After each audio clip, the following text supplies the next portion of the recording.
కోడళ్ళ కొత్త కథల కోసం కోమలి టీవీని సబ్స్క్రైబ్ చేసుకోండి.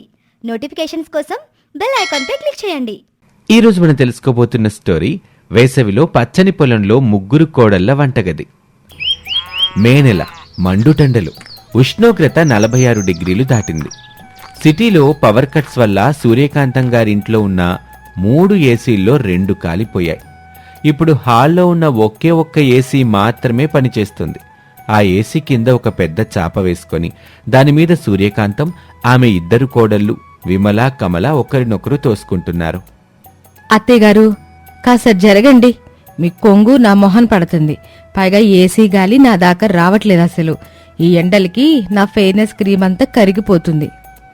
అవును అత్తయ్యగారు, నాకు అసలే సెన్సిటివ్ స్కిన్. చెమట పడితే నా మేకప్ అంతా పాడైపోయి నా ఇన్స్టాగ్రామ్ ఫాలోవర్స్ కూడా తగ్గిపోవచ్చు. కాస్త గాలి నాకు తగలనివ్వండి. ఏమే, నా ఇంట్లో నా కొడుకులు కొన్న ఏసీ కింద కూర్చొని నాకే ఆర్డర్లేస్తున్నారా? ఉదయం నుంచి ఒక్క పూట వంట చేశారా?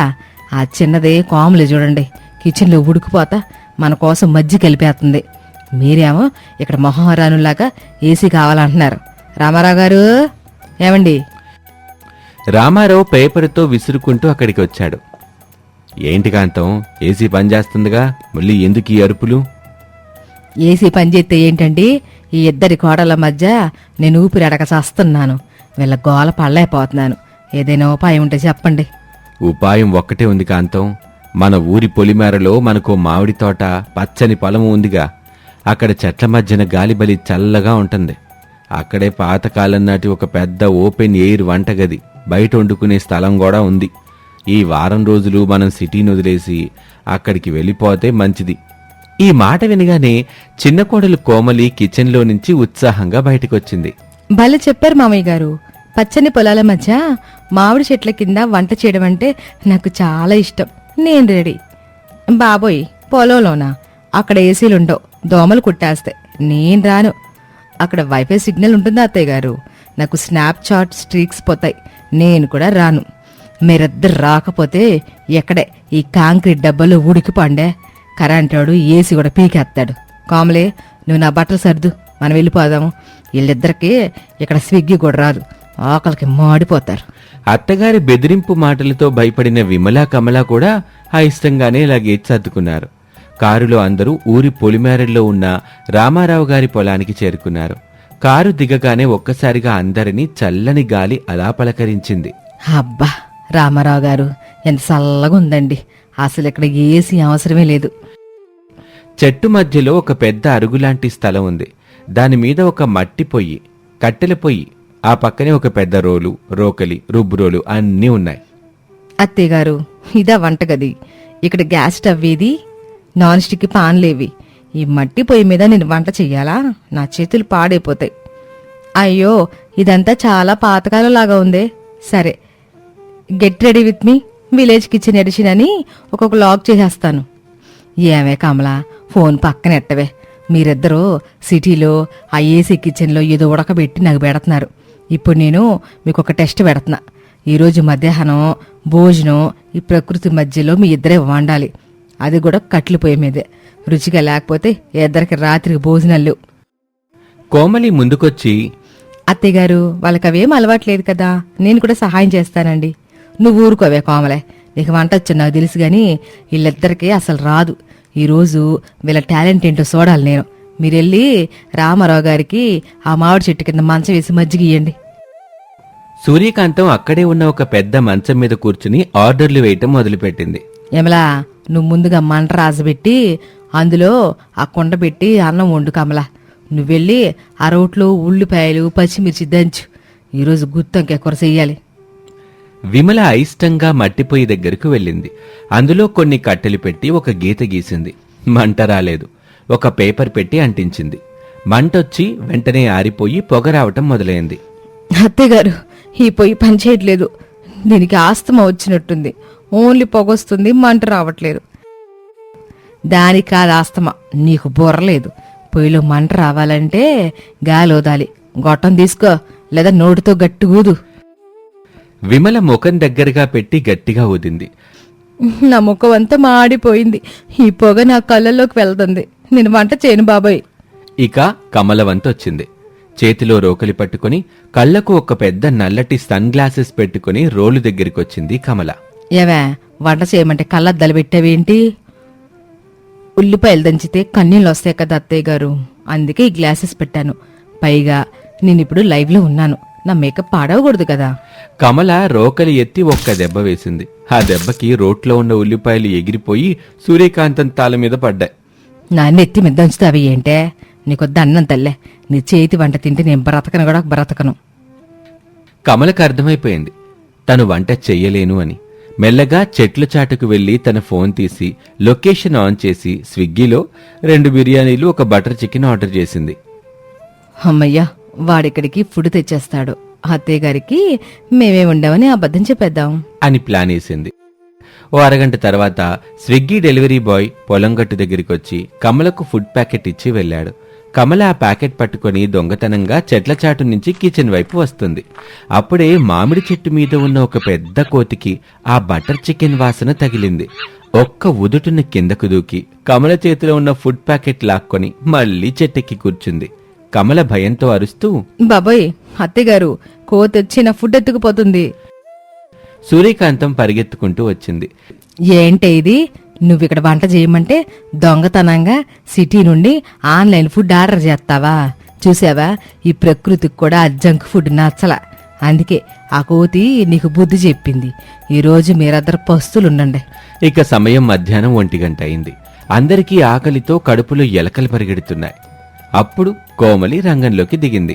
అత్తయ్య గారు, మీరు కూర్చోండి, అక్కలిద్దరూ నా పక్కన నిలబడి నేనేం చేస్తానో చూస్తూ ఉంటారు. కోమలి చీర కొంగు నడుముకు దోపుకొని చాలా చలాకీగా పనులు మొదలుపెట్టింది. అప్పటికప్పుడు పొలంలో కాసిన తాజా వంకాయలు, టమాటాలు కోసుకొచ్చింది. చాలా సునాయసంగా మట్టి పొయ్యి వెలిగించింది. మంట గలగలా మండుతుంది. ఒక మట్టి కుండ తీసుకుని అందులో బియ్యం కడిగి వేసింది. కోమలి వంట చేస్తూనే విమలా కమలతో, అక్కెళ్ళారా, ఈ కట్టెల పొయ్యి మీద వండితే ఆ మంటలో ఉండే వేడి వల్ల వంటలో రుచి రెట్టింపవుతుంది. కుండలో వండిన అన్నం ఎప్పటికీ పాడవదు.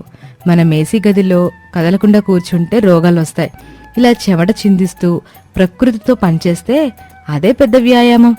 అరగంటలోనే కోమలి వంట పూర్తి చేసింది. గుమగుమలాడే మట్టి కుండ అన్నం, గుత్తి వంకాయ కూరగా సిద్ధం చేసింది.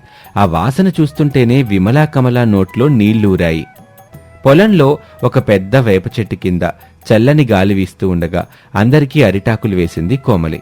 వేడివేడి అన్నం వడ్డిస్తుంటే అందులో నుంచి వచ్చే ఆవిర్లకి మామిడికాయ పప్పు, నెయ్యి కలుపుకొని తింటుంటే ఆహా, ఆ రుచి వర్ణనాతీతం.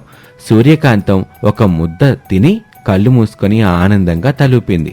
ఆహా, ఓసి కోమలే, ఏంటి ఈ రుచి? ఈ జన్మకి ఇది సాల్ చల్లి. ఆ 5 స్టార్ హోటల్ ఆడికి కూడా ఈ రుచి తీసుకురావడం సాధ్యం కాదు. ఎన్నాళ్ళు ఈ స్వచ్ఛమైన గాలిని, ఈ రుచిని వదిలేసి సిటీలో ఆ యంత్రాల మధ్య బతికామంటే మనది ఎంత పిచ్చో. నిజమే కోమలి, నేను ఇన్ని రోజులు వంట చేయడం అంటే కష్టం అనుకున్నాను, బద్దకించేశాను. కానీ నువ్విలా ప్రకృతిలో ఆడుతూ పాడుతూ వంట చేస్తుంటే వంట కూడా ఒక కళ అని నాకు అర్థమైంది. అవును కోమలి, నేను నా సోషల్ మీడియా కోసం ఎప్పుడూ నకిలీ ప్రపంచంలో బ్రతికాను. కానీ ఈరోజు ఈ మట్టిపోయి దగ్గర ఈ పచ్చని పొలంలో ఉన్న స్వచ్ఛత ముందు నా మేకప్, నా ఆన్లైన్ ఫుడ్ ఏమాత్రం సరిపో. రామారావు నవ్వుతూ, చూసావా కాంతం, మన పొలం ఏసీ కంటే చల్లగా ఉంది.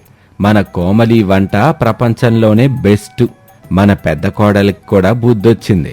నిజమేనండి, ఈరోజు కోమలి వల్ల ఈ పచ్చని పొలంలో ఒక అద్భుతమైన వంటగది తయారైంది. ఏమే విమల, కమల, రేపటి నుండి మీ ఇద్దరు కోమలికి సహాయంగా ఉండాలి. ఈ వారం రోజులు మన సిటీకి వెళ్ళేది లేదు, ఎక్కడే ఉందాం, ఏమంటారు? ఆ మాటకి విమలా కమల ముఖాలు వెలిగిపోయాయి. అలాగే అత్తయ్య గారు అని సంతోషంగా చెప్పారు. ఆ సాయంత్రం అందరూ కలిసి ఆ మామిడి తోటలో ప్రశాంతంగా నవ్వుతూ కబుర్లు చెప్పుకున్నారు. సిటీలో ఉన్నప్పుడు రోజూ గొడవపడే ఆ ఇల్లు ఇప్పుడు ప్రకృతి ఒడిలో ప్రేమగా, ఆప్యాయంగా మారిపోయింది. పైన ఉన్న ఆ కోతి కూడా వీళ్ళని చూసి సంతోషంగా పళ్ళు తింటుంది. ప్రకృతితో మమేకమైతే శ్రమ కూడా ఆనందంగా మారుతుందని ఈ కథ ద్వారా మనం తెలుసుకోవచ్చు. నేటి ఆధునిక కాలంలో యంత్రాలకు బానిసలైపోయి మనుషులు తమకు తాము శ్రమించటం మర్చిపోతున్నారు. ఏసీలు, ఆన్లైన్ ఫుడ్స్పై ఆధారపడి ఆరోగ్యాన్ని పాడు చేసుకుంటున్నారు. కాని మన పాతకాలపు పద్ధతుల్లో ప్రకృతి మధ్యలో వండుకొని తినటంలో ఉన్న రుచి ఆరోగ్యం మరెక్కడా దొరకదు. ఎంత మోడ్రన్గా ఉన్నా కుటుంబం అంతా కలిసి ఇలాంటి స్వచ్ఛమైన వాతావరణంలో గడిపితే వారి మధ్యున్న మనస్పర్ధలు తొలగిపోయి ప్రేమ పెరుగుతుంది. ఈ కథ ప్రేక్షకులకి మంచి ఆనందంతో పాటు అద్భుతమైన పల్లెటూరి ఫీలింగ్ ఇస్తుందని మేము నమ్ముతున్నాం. కోడళ్ల మధ్య వ్యత్యాసం, మట్టి పొయ్యితో వాళ్ళ అవస్థలు ఖచ్చితంగా అందరినీ నవ్విస్తాయి. ఇది వాల్టి కథ. మరొక ఆసక్తికర కథలో మళ్ళీ కలుద్దాం. అంతవరకు సెలవు. నమస్తే. మే నెల సగం గడిచింది. నగరంలో ఎండలు భగ్గుమంటున్నాయి. ఉష్ణోగ్రత 45 డిగ్రీలు దాటి 47కు చేరుకుంటుంది. రోడ్ల మీద జనం లేరు. సూర్యకాంతం ఇంట్లో 2 ఏసీలున్నా ఉక్కపోతకి అవి పనిచేయటం లేదు. రే రాజేష్ ఏంట్రా ఈ ఎండలో? నా ఒంట్లో ఉన్న నెయ్యి కొవ్వంతా కరిగిపోయి నేల మీద పడుతుంది. ఏసీలు ఆన్లో ఉన్నాయా లేక అవి కూడా నా మీద అలిగయ్యా? గాలి రావట్లేదు. నన్ను తీసుకెళ్ళి ఆ ఫ్రీజర్లో ఐస్ మొక్కల పక్కన పెట్టరా బాబా. అమ్మా, ఫ్రిడ్జ్లో కూరగాయలు పాలు పెడతారు గాని మనుషులు పెడతారా? బయట ఎండ ఎలా మండిపోతుంది. ఏసీ కంప్రెషర్లు కూడా వేడెక్కిపోయి కూలింగ్ ఇవ్వలేకపోతున్నాయి. మెకానిక్కి ఫోన్ చేస్తే వాడేమో నా ఫోనే లిఫ్ట్ చేయడం మానేశాడు. అంటే నన్ను ఈ ఎండల్లో ఉడికించి నా మీద మసాలా జల్లి తినేయాలని ప్లాన్ చేశారా మీ నాన్న నువ్వు కలిసి? ఇల్లు చూస్తేనేమో కాంక్రీట్ డబ్బాలా కట్టారు. గాలొచ్చే దారి లేదు, పోయే దారి లేదు. అప్పుడే రామారావు చేతిలో ఒక కాగితం పట్టుకుని హాల్లోకొచ్చాడు. సూర్యకాంతం, మనకో మంచి అవకాశం వచ్చింది. నా చిన్ననాటి స్నేహితుడు సుబ్బారావు ఉన్నాడుగా, వాడు అనంతగిరి కొండల్లో తనకున్న 2 ఇళ్ళని మన వేసవికి వాడుకోమని చెప్పాడు. వాడు వాళ్ళ అబ్బాయి దగ్గరికి అమెరికా వెళ్తున్నాడు. ఈ కాంక్రీట్ జంగిలు, ఈ ఎండల నుంచి దప్పించుకోవడానికి మనం ఆ కొండ ప్రాంతానికి వెళ్ళిపోదాం. నిజమా? కొండల్లో ఇల్లా? భలే ప్లాన్ చెప్పారు రామారావు గారు. మీ బుర్రకి అప్పుడప్పుడు మంచి ఐడియాలు వస్తాయి. ఇంతకీ ఆ ఇల్లు ఎట్టాగుంటది? నా స్టేటస్కి తగ్గట్టుంటాయా?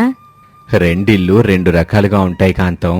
ఒకటేమో కొండ పైభాగంలో కొత్తగా కట్టిన గ్లాసు విల్ల, అద్దాల మేడ, దానికి గోడలు తక్కువ, full modern concrete building, central AC కూడా ఉంది.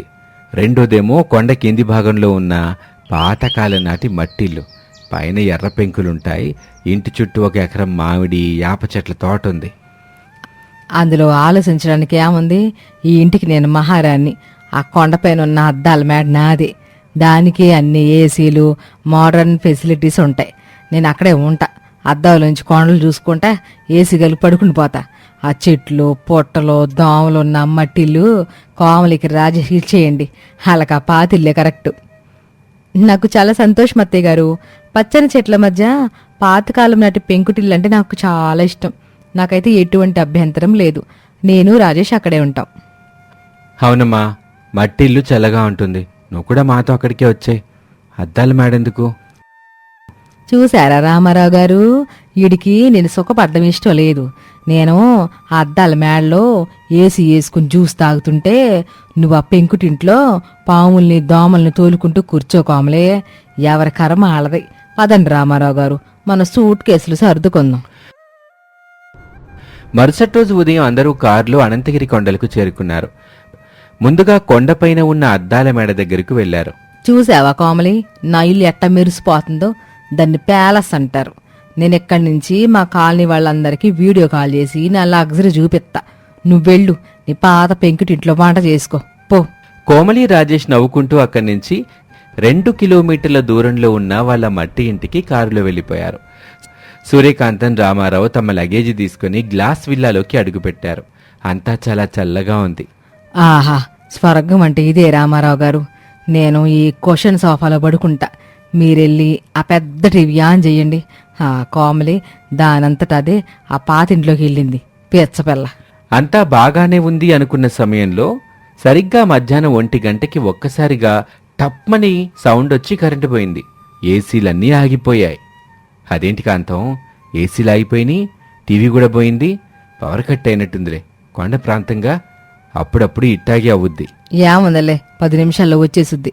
జనరేటర్ ఏమైనా ఉందేమో చూడండి. రామారావు చూసొచ్చాడు. జనరేటర్ ఉంది కానీ అందులో డీజిల్ లేదు. 10 నిమిషాలు గడిచాయి. అరగంట గడిచింది, గంట గడిచింది. కరెంటు మాత్రం రాలేదు. సూర్యుడు నడి నెత్తి మీదకొచ్చాడు. లోపల ఉష్ణోగ్రత నిమిష నిమిషానికి పెరిగిపోతుంది. సూర్యకాంతం చెమటలతో పూర్తిగా తడిసిపోయింది. బాబోయ్ రామారావు గారు, నా వల్ల అవట్లా, నేను నిలువున కాలిపోతున్నా. ఈ ఇల్లేంటి ఇల్లు లాగలేదు, మైక్రోవేవ్ ఓవెన్ లాగుంది. కరెంట్ ఇప్పుడు వస్తుందో, ఆ కరెంటుడికి ఒకసారి ఫోన్ చేయండి. రామారావు కరెంట్ ఆఫీస్కి ఫోన్ చేసి కనుక్కున్నాడు. ఆయన ముఖం పాలిపోయింది. కాంతం, పెద్ద కష్టం వచ్చిపడిందే. ఈ ఎండలకి ఊరి బయటున్న మెయిన్ ట్రాన్స్ఫార్మరు కాలిపోయిందంట. కరెంటు రావడానికి కనీసం 2 రోజులు పడుతుందంట. ఆ మాట వినగానే సూర్యకాంతం గుండె ఆగినంత పనైంది. 2 రోజులా? ఏవండి, ఈ లోపల నేను ఉడికిపోయి ఫ్రైడ్ చికెన్ లాగా మారిపోతా. పోనీ కనీసం గాలి రావడానికి కిటికీలు తెద్దామంటే అన్ని లావుపాటు అద్దాలే, ఒక్కట కూడా తెరుచుకోవడానికి ఈ లేకుండా బిగించి పడేశారు. ఈ ఇంజనీరింగ్ గాడికి ఏమైనా పెచ్చా? కనీసం గొంతు ఎండిపోతుంది. వెళ్ళి ఫ్రిడ్జ్లో ఆ చల్లటి నీళ్ళైనా తీసుకురండి. రామారావు వంటగదిలోకి వెళ్లి చూశాడు. కరెంట్ లేక ఫ్రిడ్జ్లో నీళ్లు కూడా మామూలు నీళ్ళలా అయిపోయాయి. కాంతం, ఫ్రిడ్జ్ నీళ్లు వేడెక్కిని, పైగా కుళాయిలో నీళ్లు సలసలా మరుగుతున్నాయి. ఈ నీళ్లతో స్నానం చేస్తే మన చర్మం ఊడిపోవటం ఖాయం.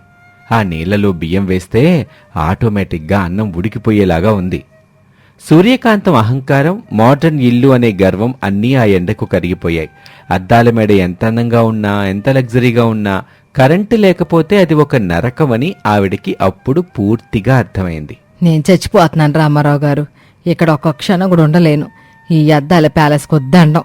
పదండి బయటికి వెళ్దాం, కనీసం చెట్టు కిందైనా కూసుందాం. ఈ చుట్టుపక్కల చెట్టెక్కడుంది? అంతా కాంక్రీట్ రోడ్లేగా. అందుకే మట్టిల్లు తీసుకుందామన్నాను. నా మాటిన్నావా? అదే సమయంలో కోమలి నుంచి రామారావుకి ఫోన్ వచ్చింది. రామారావు వెంటనే ఫోన్ స్పీకర్ ఆన్ చేశాడు. మామయ్య గారు, భోజనాలు చేశారా? పవర్ కట్ అయిందని రాజేష్ చెప్పాడు. అక్కడ మీకు ఉక్కపోతగా ఉంటే మా ఇంటికి వచ్చేయండి. కోమలి మాట వినగానే సూర్యకాంతానికి ప్రాణం లేచొచ్చినంత పనైంది. ఎవరింటికి వెళ్ళలేకపోయినా పర్లేదు గాని నేనెళ్ళి నా కోడలి ఇంటికి, ఆ పాత మట్టి ఇంటికి వెళ్ళి తల ఉంచాలా? ఇలా పాత ఈగో ఒక్క క్షణం అడ్డం వచ్చింది. కాని ఒంటి మీద నుంచి కారుతున్న చెమట కంపు దాన్ని కొట్టుకుపోయేలా చేసింది. వస్తున్నాం కోమలి, కారు కూడా ఎండలో వేడెక్కిపోయింది. అది స్టార్ట్ అవ్వట్లా. నడుచుకుంటూనే వస్తున్నాం. కాస్త చల్లటి నీళ్ళుంచి తల్లే. సూర్యకాంతం, రామారావు ఆ మండుటెండలో 2 కిలోమీటర్లు నడిచారు. సూర్యకాంతం కట్టుకున్న పట్టుచీర చెమటకి తడిసి ముద్దైపోయింది. ఆ ఇంటి గేటు లోపలికి అడుగుపెట్టగానే ఒక్కసారిగా ఒక అద్భుతం జరిగింది. ఎక్కడ్నుంచో ఒక చల్లటి స్వచ్ఛమైన గాలి వాళ్లను తాకింది. బయట ఉన్న ఎండకు ఆ ప్రాంగణంలో ఉన్న వాతావరణానికి కనీసం 10 నుండి 15 డిగ్రీల వ్యత్యాసం స్పష్టంగా తెలుస్తుంది. సూర్యకాంతం ఆశ్చర్యంగా ఇంటివైపు చూసింది. అది లావుపాటి మట్టి గోడలతో, పైన ఎర్రటి పెంకులతో కట్టిన సాంప్రదాయబద్ధమైన ఇల్లు. కోమలి అత్తమామల్ని చూసి ఎదురొచ్చి వాళ్ళని సాదరంగా లోపలికి ఆహ్వానించేది. చాలా ప్రశాంతంగా, వెలుతురుగా, ఎంతో చల్లగా ఉండేది ఆ లోపల. ఓ కోమలి, ఏంటిది బయట ఏమన్నా ఎత్తి పగిలిపోతుంటే, ఎక్కడ మీరేంటి ఊటిలో ఉన్నట్టు కుర్చీలో కూర్చున్నారో? కరెంట్ లేదు కదా, ఆయన ఇంత చల్లగా ఉందేంటి ఇల్లు? నీకేమైనా మాయలు మంత్రాలు తెలుసా? మాయలే వత్తయ్య గారు, ఇదే ప్రకృతి చేసే మ్యాజిక్. మట్టి గోడలు ఎప్పుడూ వేడిని లోపలికి రానివ్వవు, ఇంట్లో ఉన్న చల్లదనాన్ని బయటికి వెళ్ళనివ్వు. పైన ఉన్న మట్టి పెంకులు గాలిని పీల్చుకొని గదిని చల్లగా ఉంచుతాయి. అన్నిటికంటే ముఖ్యం, ఈ చెట్ల నీడ వల్ల అసలు ఎండే ఈ ఇంటి మీద పడదు. మనం ఏసీలకి వేల రూపాయలు కరెంటు బిల్లు కడతాం, కానీ ఈ చెట్లయితే మనకి ఉచితంగానే న్యాచురల్ ఏసీని ఇస్తున్నాయి అత్తయ్య గారు. ఇంతలో రాజేష్ లోపల నుంచి ఒక పెద్ద కంచె నిండా తాజాగా కోసిన మామిడి పళ్ళు, చల్లటి తాటి ముంజలు తీసుకొచ్చాడు. రండమ్మా, మన తోటలో కోసిన మామిడి పళ్ళు. ఇందులో కెమికల్స్ లేవు. ఇది తిని ఆ మట్టి అరుగు మీద చాపేసుకొని పడుకుంటే ఏసీ కాదు కదా, 5 స్టార్ హోటల్లో పడుకున్నా ఇంత సుఖం ఉండదు. నేను ఇందాకటి నుంచి ఆ అరుగు మీదే పడుకున్నాను. సూర్యకాంతం ఆ చల్లని గాలికి, ఆ పచ్చని వాతావరణానికి, కోడలు చేసిన మర్యాదకు ముగ్ధురాలైపోయింది. 2 గంటల క్రితం ఆ అద్దాల మేడలో కరెంటు లేక తను పడిన నరకం గుర్తుకొచ్చి ఆవిడకు వణుకు పుట్టింది. తన అహంకారం, ఆడంబరం ఎంత నిష్ప్రయోజనమో ఆవిడకు పూర్తిగా అర్థమైంది. కామ్లే, నన్ను క్షమించి తల్లి, నేను చాలా పెద్ద తప్పు చేశా. ఏసీలు, అద్దాలు, సోఫాలు, కాంక్రీట్ గోడలుంటే అదే లగ్జరీ అనుకున్నా. కానీ అసలైన లగ్జరీ ఏంటో ఈరోజు నువ్వు నాకు ప్రాక్టికల్గా చూపించావు. ఈ చెట్లు, ఈ గాలి, ఈ మట్టి వాసన కోట్ల రూపాయలు పోసి ఆ అద్దాల బొనం కట్టినా కూడా అందులో రావు.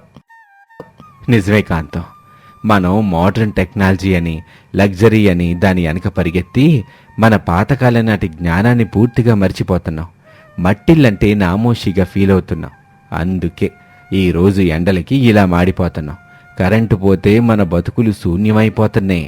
అవునండి కామ్లీ, ఆ అద్దాల మేడ నాకు వద్దమ్మా. అందులో ఫ్రీగా ఉండమన్నా కూడా నేను వెళ్ళను. ఈ వేసవ సెలవులు మొత్తం నేను నీతో పాటే ఈ పచ్చని ఇంట్లోనే ఉంటా.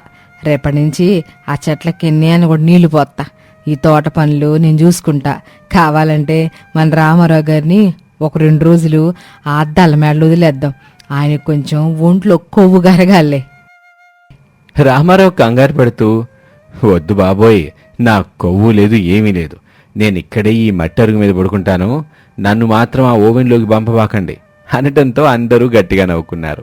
ఇక ఆ పచ్చని చెట్ల మధ్య ఆ చల్లటి ఇంట్లో వాళ్ళ కుటుంబం ఆ వేసవి సెలవుల్ని ఒక అద్భుతమైన జ్ఞాపకంగా మలుచుకుంది. ఇది వాల్టి కథ. మరొక ఆసక్తికర కథలో మళ్ళీ కలుద్దాం. నమస్తే.